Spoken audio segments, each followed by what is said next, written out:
Welcome back to the newest episode of Counsel and Commentary. Today I have a fantastic guest, Emma Maples, who's been actually practicing law for 50 years, which is amazing. Welcome to the show. Thank you. Welcome yourself. Thank you.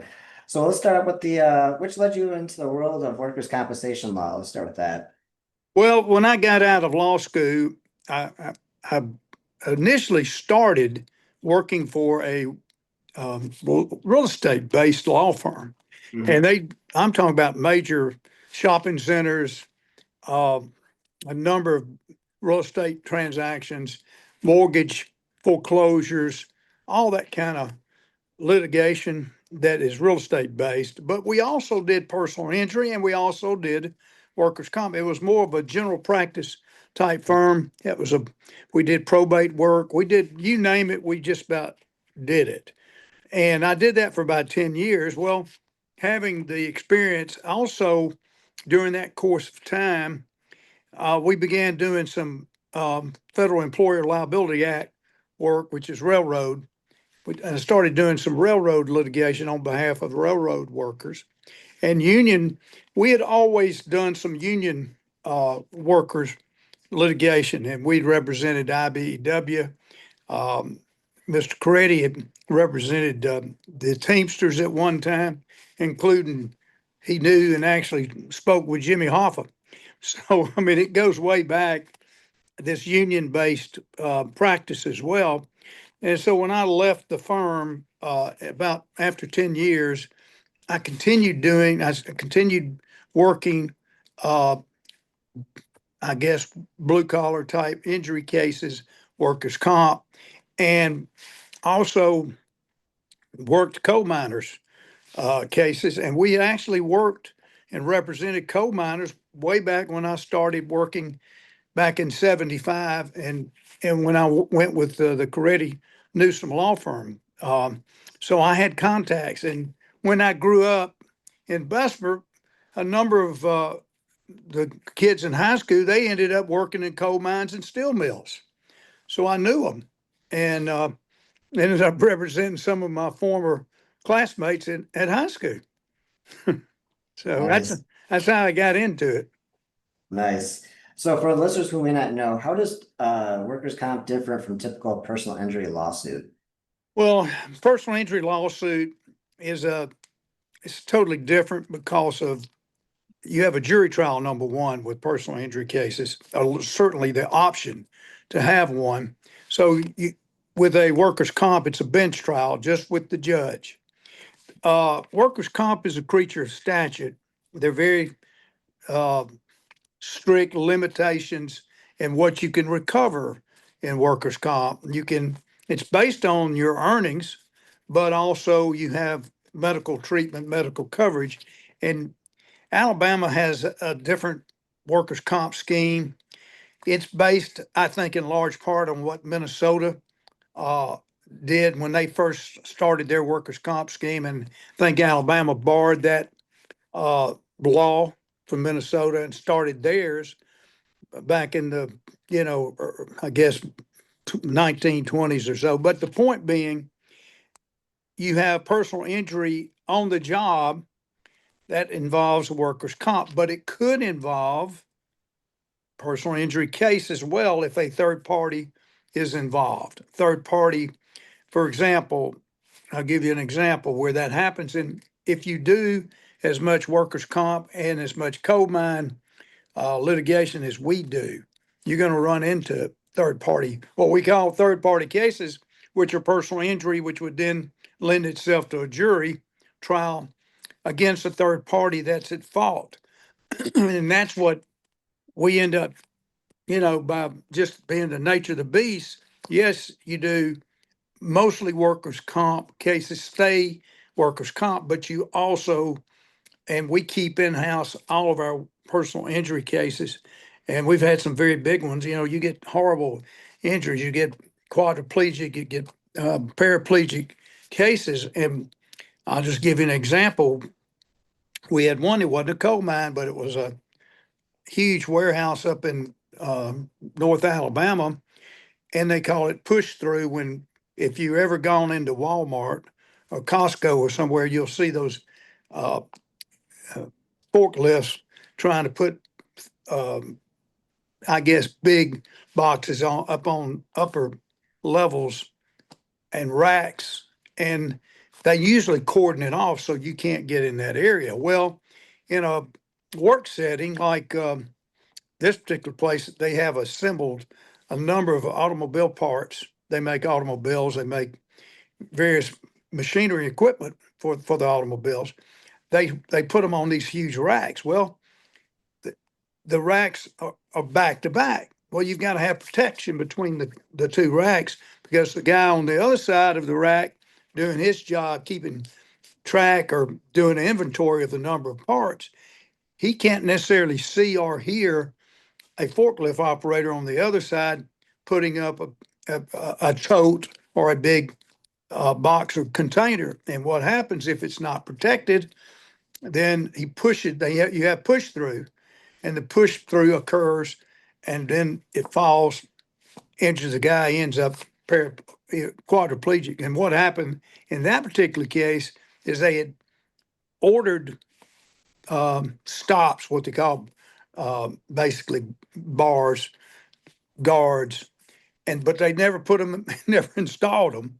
They left them out in basically a grassy yard. Weeds were growing up over them. And so the company was aware of that. The premises owner was aware of that. The individual that was hurt was not an employee of the premises owner.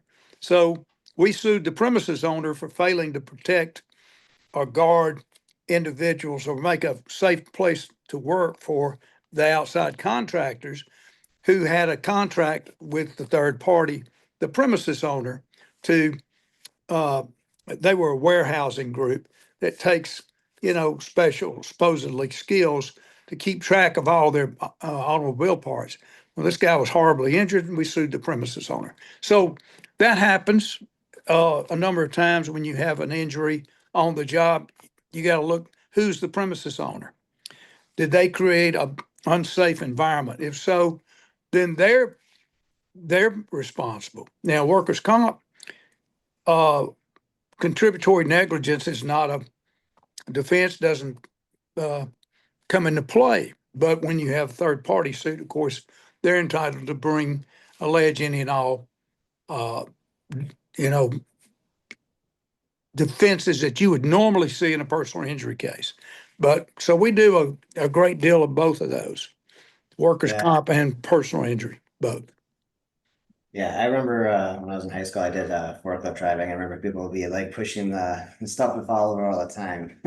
For Menards, people pull put the stuff up and Well, yeah, and when you try personal injury cases, you try to relate to the jury, and basically they will remember going into Walmart or going into Costco and seeing those racks and seeing those forklifts. No, these are not the normal forklifts. They go up, 20, 30 feet. Yeah. So they're different kind of forklifts than you normally see at a heavy industry location. And what are the first steps an injured worker should take after a workplace accident? Well, the first thing an injured worker should do is report the accident without question. You always end up, there are certain time limitations that an individual has to report the accident to his supervisor. And if you don't report the accident, just think about a 50-year-old man or woman has a pre-existing condition or injury or a problem that just through age or through some other football injury, whatever, they don't report that accident, they don't report that injury. Well, when they finally get around to doing it, one, it may be too late. 90 days, if you don't have it in writing, it is too late in Alabama. Or number two, even if it is within the 90 days, you didn't report it timely, they're going to argue, oh, well, you had all these pre-existing conditions, you really didn't get hurt. We don't have an accident report. Plus, you can't get the treatment or you're supposed to get the authorized treatment that it seems like they being the employer, always fights to make sure they steer you. In Alabama, they control the medical. And so you end up having to undergo authorized treatment from attorneys, from medical providers that don't necessarily, in my opinion, look out for the worker as they should, because they're on a list, and the employer is trying to protect their interests, and oftentimes they they don't want to see back surgery or neck surgery, and especially if there's some pre-existing degenerative disc conditions, degenerative knee conditions. You'll see a physician that sometimes will say, look, this man needs surgery, at least in Alabama, and they'll say, no, he doesn't. They'll do it. Sometimes they'll do a peer review and say it's due to something else. Or if he does say, well, you need surgery, the doctor sometimes and many times will say, but you'll have to do the surgery on your private insurance because it's not covered. It doesn't mean that it's not covered. It just means the employer refuses to cover it. And that happens so often. And unfortunately, it does. So that's why you need a lawyer, because these individuals, now the coal miners, are a little bit more savvy. They understand the need to report the injury. We've actually sat down and spoke to local union hall full of people, full of coal miners, and tell them, look, report that injury. That's number one thing you got to do, but also make sure you get treated if you have a significant injury. And usually, if somebody gets hurt in the coal mines and they're missing work, they're hurt because they pay a high wage rate, and these individuals that work there, they can't afford to be off from work. And when you do, unfortunately, have a situation where you're off work, then you're supposed, if it's authorized treatment and you have uh, related job injuries, the employer is supposed to pay you 2/3 of your average weekly wage up to a specific rate. Right now in Alabama, I have to look it up, but I'll tell you what I think it is. It's, if you were to be hurt today, it would be $1,172 a week for Nice. per week that you would get benefits. Now that doesn't apply to a number of workers, a great deal of workers. Wouldn't apply to you if you worked at McDonald's, if you were making $15 an hour. But if you're making $33, $35 an hour and you have a overtime, which you normally do in the coal mines, you're going to end up making 125,000 a year, and you're going to exceed that comp rate, but they cap it at that comp rate. Now, the sad thing about it is in Alabama, they have not chosen to have a cost of living increase with permanent, what's called permanent partial. They and so, for example, if you are temporarily totally disabled in Alabama as a result of a work-related injury, they pay you that 1172. All right, if you're a high wage earner. But when you get ready to settle your case and you're able to go back to work, they have a statute that says you only get $220 per week on a on a schedule. Now, if it's a non-scheduled injury, a back or neck or shoulder, well, they can pay up to 300 weeks. But you see where that leaves you. You're like, well, it's $66,000 the most you can get for, say, a low back injury. But if you were significantly injured and you tried to go back to work and you settle your case, unless you keep the right to reopen and you work for, say, 6 months or a year, and then you can't go any further, then you can't reopen it and say, look, I can't, the doctor says I can't work anymore. I'm permanently, totally disabled. You can't go back and try to get, you know, and you'll never be able to get lump sum monies in workers' comp. You only get the accrued amounts of weekly benefits they owe you. That's all the judge can authorize, but the company can agree to pay you a lump sum amount.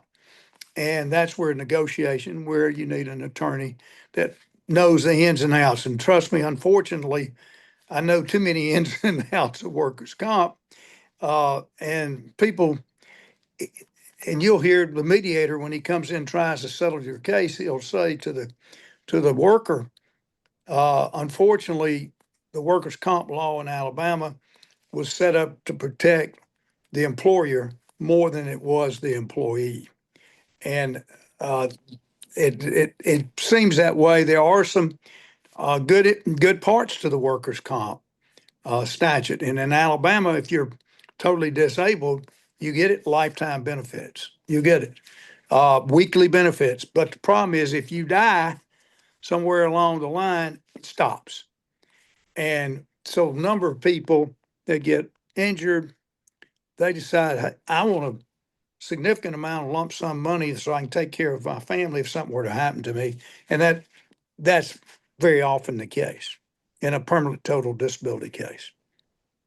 Yeah, it sounds like they need to update to inflation because in a couple of years. Oh See, man, I'm telling you, I had a guy that had a shoulder injury, and we uh, thought he was permanently totally disabled. The defense lawyer representing the coal mines said, "I've never paid over 125,000 for a shoulder, and I never will." I said, "Well, in this case, you will, because we tried it." And I'll never forget, I wrote him a letter because he insisted that we try that. I said, "Well, I've got to, as part of my duty as an attorney, I've got to inform you they're offering you 125,000. He said, "Well, you going to try the case or not?" I said, "I'm going to try the case, but I've got to advise you." So he was a little bit upset, but we helped, finally he understood. So we went forward with the case. We won the case, and he was getting, back then it was 800 or 900 a week, because it goes up, over every July it changes, and each year it keeps going up. And the poor fellow, unfortunately, I'd say he got benefits for about a year, and he died due to cancer, unrelated. And so it stopped, and roughly it ended up basically they Also, the company paid him about 125,000. Now the lawyer's fees are based on the lump sum value of the workers' comp case reduced. It's reduced to present value. So if you say have a life expectancy of 40, 35, 40 years, and you're a high wage earner, that attorney's fee on a permanent total disability case, like a coal miner steel worker, you're talking about attorney's fees of $120,000. And so that, we end up going there on if the defense or the coal mine operator chooses not to pay a lump sum, but they have to pay a substantial amount of money because, like I said, if the one thing that judges should know, and if they don't, I'll tell them, when a coal miner doesn't go back to work, they're significantly injured to the point of being permanently totally disabled, because 99% of the time they'd be back at work. They can't find other work. They're not vocationally trained to find other work. If they're real young, maybe, but if they're in their 50s or in their 40s, late 40s, early 50s, they're usually permanently totally injured to the point that you've got to pay them a substantial amount of money. So we're fortunate. When I say fortunate, our firm is, because we have the designated union counsel role. And typically what happens is word of mouth spreads. Go, if you have a workers' comp injury, go see him. Or if you have a third party case, go see him. And it's our firm. So we don't have to, and I don't want to, we don't have to advertise. The level of work and recovery that you provide coal miners, steel workers. We do a lot of steel worker uh, injuries as well. So all of that being said, it looks like to me, uh, you really got to know what you're doing, because if you don't, know, you won't be performing uh, attorney's work for injured coal miners very long. Because like I said, they're fairly savvy. They know, they'll talk to other coal miners and they know what's going on. But in any event, bottom line is we're well experienced in doing this. I mean, all the lawyers in my firm now, we have one lawyer that does strictly FELA work. It's a form basically of workers' comp, but railroad industry has a totally separate type of scheme of recovery from workers' comp. Coal miners, steel workers don't get the benefit of the FELA. And I've done a fair amount of FELA. Back in the 80s, I partnered up with a firm out of St. Louis. And back then they would go all over the country. They had a huge practice, and Birmingham, Alabama was so-called the Mecca. In other words, if you got injured in South Carolina and you didn't want to go to South Carolina, or if you got injured in Florida and you didn't want to go to Florida, you had so many railroads coming into Birmingham, Alabama, you could try your case here in Birmingham. And it was just packed with, we were the Mecca. And they changed the law in the late 80s, early 90s. They went to form nonconvenience. And so then you had to go to the location where the injury occurred. So, and it turned out really not so bad because a number of juries in the Black Belt district or counties of Alabama, they're plaintiffs' havens, and they returned the right kind of money for an injured railroad worker who sometimes can't go back into service. Sometimes he's out, but he's going to continue to have problems. So railroad's a totally different animal, but so I've done it all. Believe it. Why are most workers' compensation claims decided by admin judges instead of juries? Right. Well, our circuit judges in this state hear workers' comp. So we are fortunate. We don't have to deal with an industrial commission or administrative arm of the government. We actually are I think that a judicial system is better for the worker than an industrial commission or a administrative set of, I guess, I don't know, judges. They may be called administrative judges, but we have actual circuit judges. Their docket will have a personal injury case. It'll have a workers' comp case. Now, unfortunately, you'll see this oftentimes when you have new judges, which we're getting probably I need to mentor some of those judges. They don't understand workers' comp, and they'll say, I've never done workers' comp case, so I don't understand. Can you inform me of, well, number one, there's no jury, of course, I mentioned. But number two, there's all these little unique sets of rules, and we have an individual that wrote a 2-volume, I call it the Bible, and I tell them, get that and read it. And that's 2 large books you got to read, and there's all kind of nuances. But Alabama does have circuit judges that hear your case. Unlike, I would dare say we're in the minority. I think most states probably go with the industrial commission or the administrative, entity to deal with workers' comp. Whereas I've never dealt with that, but I think most people are much better off with a judicial system as opposed to this industrial commission, much better off. But I've tried a case, in states, personal injury cases where somebody got hurt, but I was able to, for a number of reasons, have the workers' comp case here, but have a third-party case in Texas where the accident occurred. So I've tried cases in other states as well. But all that being said, Alabama's fortunate, I think, in having the circuit judge hear the workers' comp case. Yes. Under what circumstance can a workplace injury claim end up in front of a jury, like third-party lawsuits, gross negligence? Well, when there is as I mentioned earlier, a premises owner, for example, uh, has a number of outside contractors on its site, at its plant, at its mill, at its coal mine, and you get injured working for an outside contractor, then obviously you would probably sue the premises owner, the mine, and you wouldn't be barred from doing that. In Alabama, though, if you're employed by the mine, you can't sue the mine. The workers' comp gives a sole exclusive remedy if you get hurt against the employer, the workers' comp, and that's it.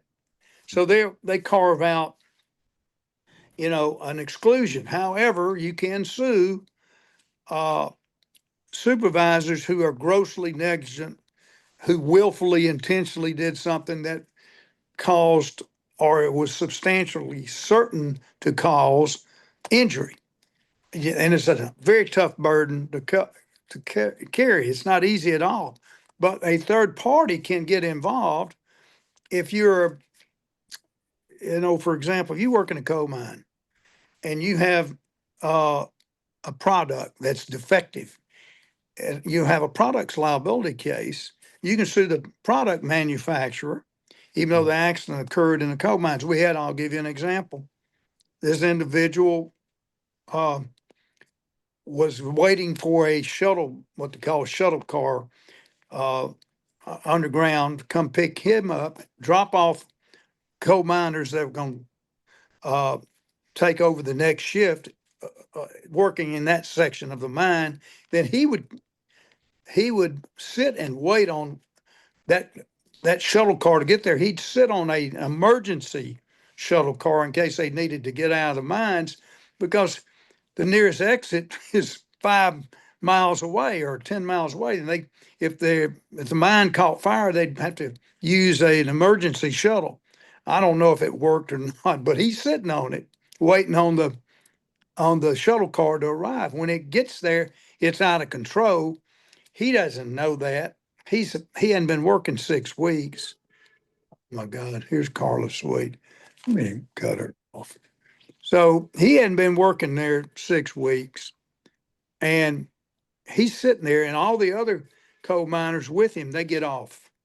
They get off the stationary shuttle just sitting there because they see the shuttle car coming. But the shuttle car that he was sitting on did not have a bar, did not have a safety guard that would prevent ejection. And what happened, so sad, he couldn't get off in time, and it hit his stationary car, and it caused him to be ejected from the stationary car and land between the shuttle car that struck him and the stationary car. And he kind of caught in the middle, and then it squeezed him because once it bounced him out, then it kept going forward, and it just ruptured, crushed his lower back. He ends up paraplegic.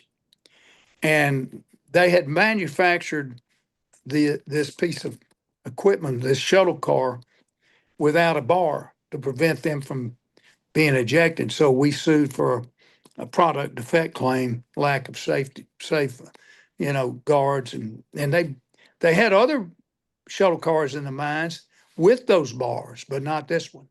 And they had to pay substantial money in that case. That sounds painful, just the way you described it. Oh my God, it's awful. Yeah. What strategies change when arguing before a judge versus persuading a jury?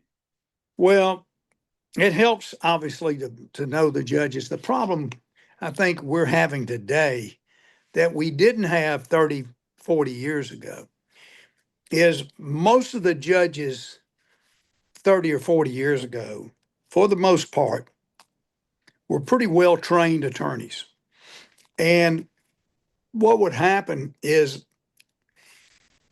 the Democratic Party was king back then in this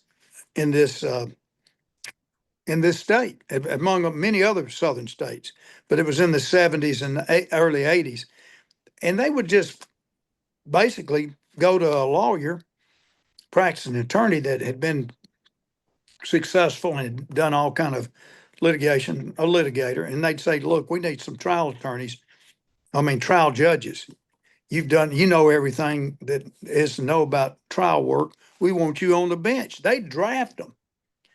They'd say, look, we need some good trial judges. And if that particular lawyer had a aptitude, hey, I think I'll do it. I think I'd be a good judge. They do it.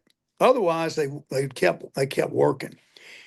But they did at least offer that slot to them. And some of them would turn it down, some of them would take it. But most of your judges were well trained, well experienced trial lawyers, most of them. Now you just don't have that, because what you have now are attorneys that don't have that. They did put I think it's a minimum of 5 years. You got to practice law.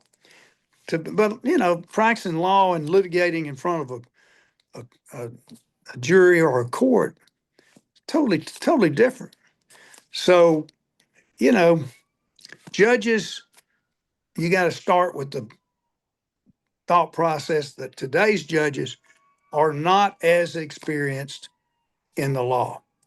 So the lawyer's going to have to teach some law to those judges, because they don't know it like they should. Now, they can send them to seminars, and it takes them a while to get there, but eventually they'll catch up and they'll learn. They know it. But for the time being, we see that a lot in our practice in this county, whereas it didn't happen before.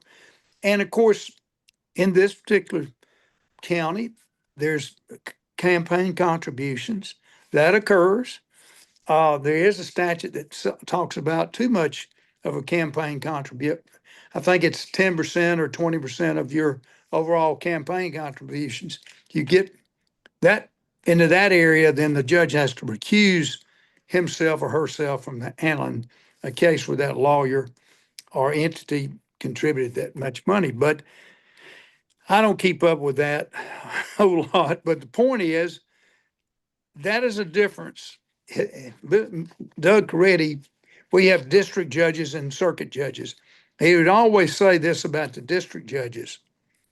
Well, if he didn't think a whole lot of them, because they had lesser jurisdiction, like in a personal injury case, they were like $5,000, maybe $10,000. And you could always appeal and go to and ask for a jury trial with a circuit judge if you didn't like what happened in the district court.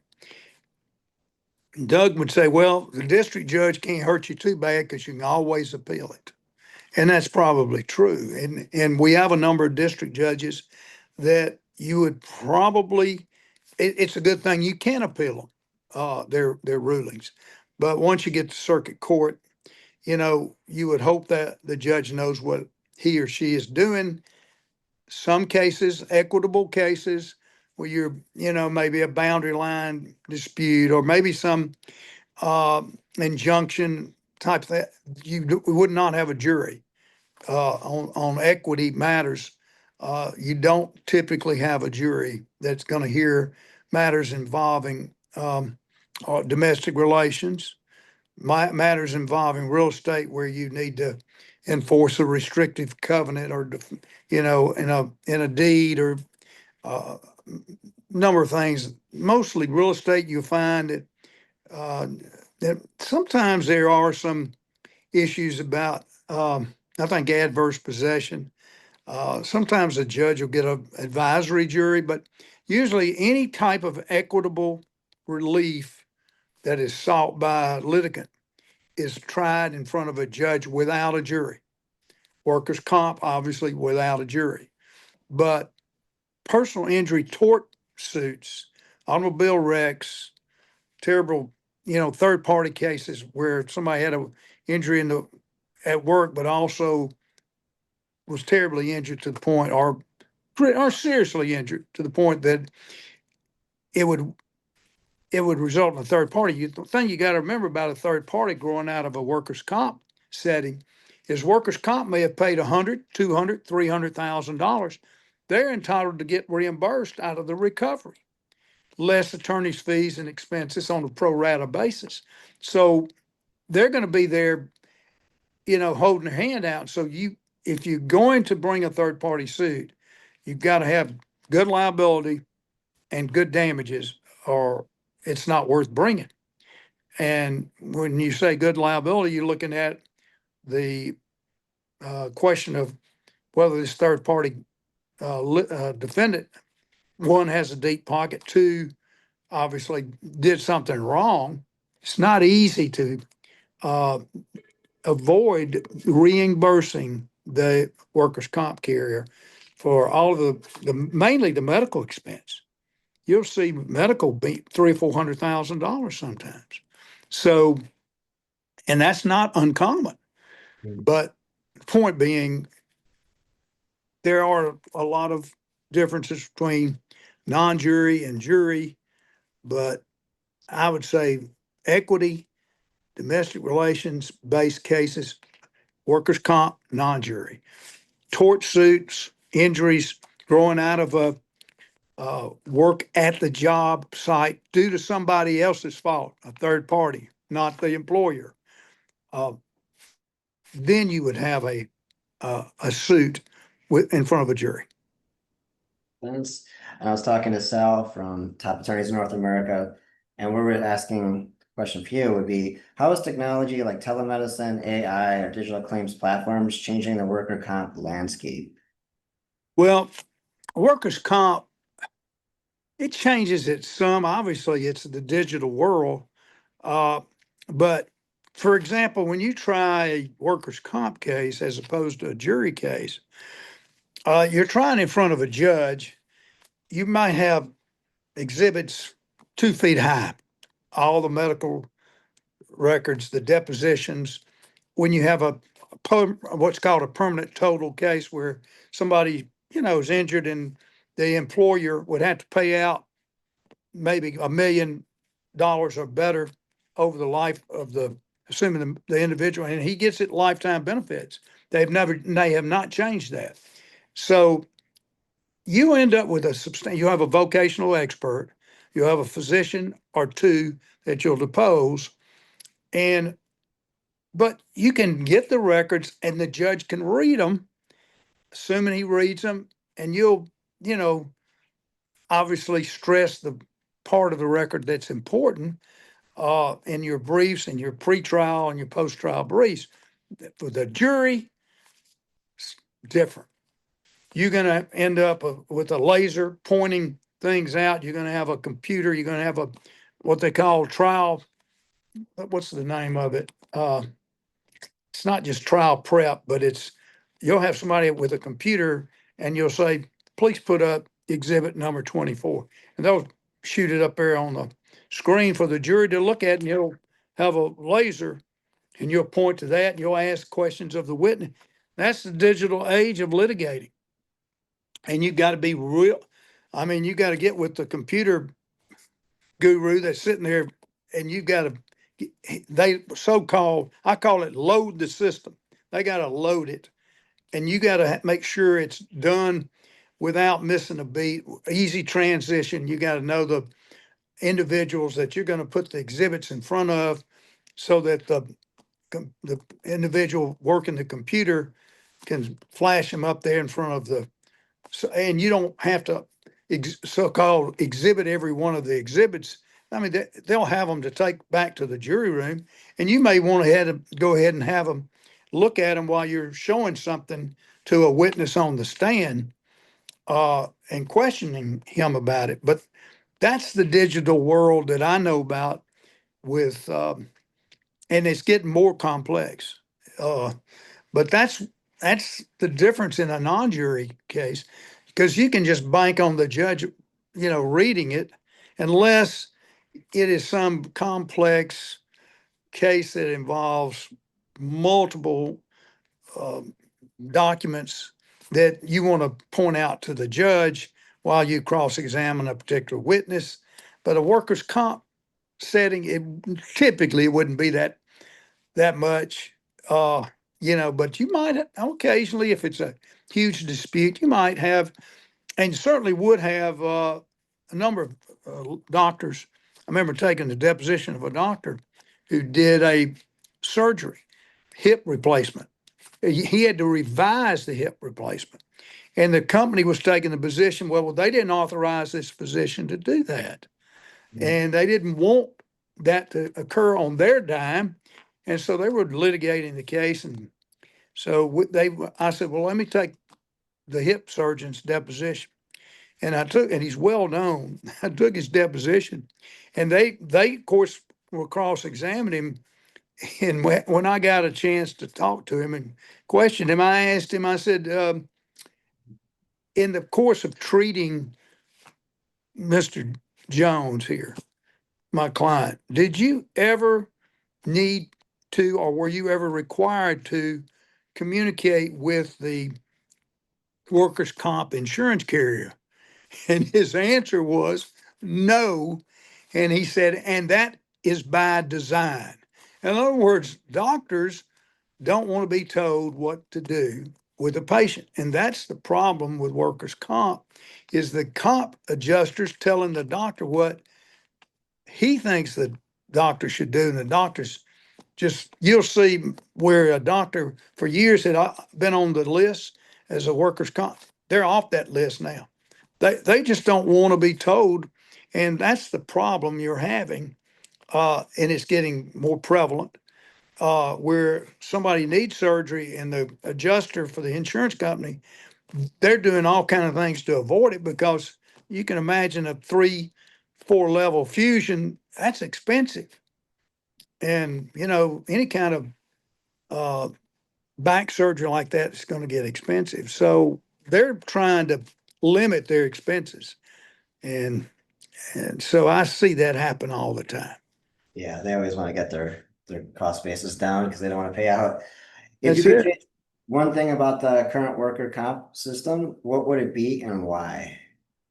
If I could change something about it, I think I would change the medical control that the employer has over the worker, because by having that control over the worker, he basically, the employer can steer that worker to a set of doctors that they have had experience with, they feel confident won't order the necessary surgery. But if they order that necessary surgery, they'll come up with an excuse saying, well, it really wasn't work related. It was primary pre-existing conditions. But in Alabama, if you aggravate, the law is, if you aggravate a pre-existing condition and it causes permanent injury, it's covered, it's compensable. The problem is they tell the doctors what they want to tell them, and many of their doctors go along with it. The ones that wouldn't go along with it, they're no longer on the list. So the fact that the employer controls the medical, to me, often forces more medical intervention by other doctors who don't have a stake in the game. If you're listed on a list of physicians and you do so much workers' comp, then you expect to make money doing that particular workers' comp, uh, and being that doctor in the medical delivery system. You lose that workers' comp, you've lost a load of income. So how does that doctor react when the employer's, the adjuster, the insurance carrier says, look, we don't think there needs to be any surgery here. What do you think? Well, he needs surgery let's just put it, he needs surgery. Well, don't you think it's due to pre-existing condition, not the injury itself? Well, you may have a point there. How many times does that happen? It's going to happen all the time if that doctor wants to stay on the list. And if you just went to a doctor on your own, they would complain, well, you went to a doctor that's going to take care of you. Well, most doctors are going to shoot straight, and they're going to say it aggravated it, it didn't aggravate it. And, you know, And the problem is that who does the doctor, what about the Hippocratic oath? Who's the doctor supposed to protect? He's supposed to protect his patient, but he's not. He's protecting the employer. That's the problem with workers' comp. To Yeah, me, that's yeah, the problem. that's a big issue. Well, it's been Yeah. enlightening, Sam. Where can people find more about you and your firm? Well, we have a website. I'm not, you look up Maples, um, Tucker and Jacobs, and it'll show there is a website there, and it'll show background information on all the lawyers. It'll show whether they're AV preeminent rated. I am AV, and Bill Tucker's AV. Not all the lawyers have worked 50 years like I have and like Bill Tucker has, but we do have very competent attorneys in our practice in our firm, and it'll tell you about the cases they've handled. It'll tell you about the people that uh, have experience with our firm, and not you can't please everybody. I'll tell you the hardest part of I think practicing law, which we don't do this. We used to have an attorney that did nothing but domestic relations. Is domestic relations, divorce work, that kind of work. That I can say because I used to do a great deal of that work. That no good deed goes unpunished, and in that particular case, it's hard to satisfy any client in the field of domestic relations. It's very difficult, and so we don't do that anymore. Very sad. We'll send that out most of the time to, but everything else we do, and in the personal injury arena, we do just about everything. We don't do tax law. We don't do patent law. We we do some probate law. Just finished with a trust contest, big trust contest, and so I've done some of that over the years. But there's certain things that we send out, and now that I don't do nearly as much real estate work, um, you know, I send it to some lawyers that I know well that worked at my old law firm that did nothing but real estate and were really good at it. So, but it'll show you in that website what type of law we do. And it's mostly personal injury based, railroad workers, steel workers, coal miners. But we do a general practice as well. At least I do. But if it gets too involved on real estate, I'll send it out. If it gets too involved on certain other things that we don't do on a regular basis, I'll usually refer it. But we've got a website, and I think we've improved it as we've gone along, but probably need to improve it every 4 or 5 years. Yeah. Well, thank you again, Sam, for being on Counsel and Commentary. It was very enlightening. Well, thank you. I hope I helped somebody. hope hope whoever listens to it gets a better understanding of personal injury and workers' comp. Perfect. Thank you again. Thank you. Thank you for listening to Counsel and Commentary. This episode has been brought to you by the top attorneys of North America.